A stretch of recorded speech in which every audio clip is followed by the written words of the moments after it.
Pemerintah Amerika Serikat dilaporkan tengah mendorong Ukraina agar bersedia berdialog dengan pemimpin Rusia.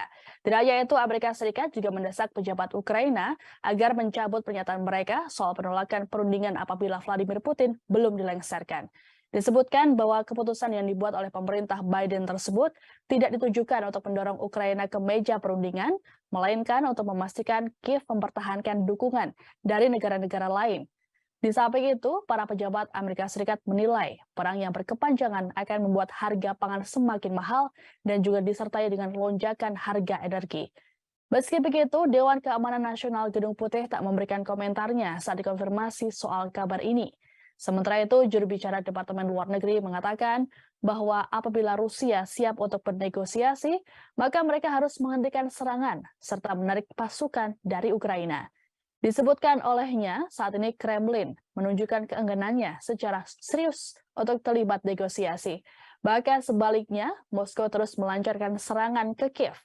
Penasihat Keamanan Nasional Amerika Serikat Jake Sullivan mengatakan bahwa dukungan Washington untuk Ukraina akan tetap tidak tergoyahkan dan teguh bahkan setelah pemilihan paruh waktu. Para pejabat Amerika Serikat di Washington memperingatkan bahwa dukungan sekutu terhadap Ukraina dapat memburuk jika Kiev terus tertutup untuk berunding. Kepada Washington Post, para pejabat Amerika Serikat mengatakan bahwa sekutu mulai khawatir dengan dampak ekonomi dari perang Rusia-Ukraina yang berkepanjangan. Amerika Serikat sejauh ini telah menggelontorkan bantuan senilai 18,9 miliar dolar Amerika Serikat dan siap memberikan lebih banyak lagi. Sebelumnya, Zelensky bersikeras tidak akan melakukan pembicaraan damai dengan pemimpin Rusia saat ini, Vladimir Putin. Ia menandatangani dekret yang menetapkan bahwa Kiev hanya akan bernegosiasi dengan Presiden Rusia setelah Putin lengser. Sementara itu, pejabat Rusia mengatakan Kiev sedang mempersiapkan serangan kedua untuk merebut kembali lebih banyak wilayah Kherson yang diduduki.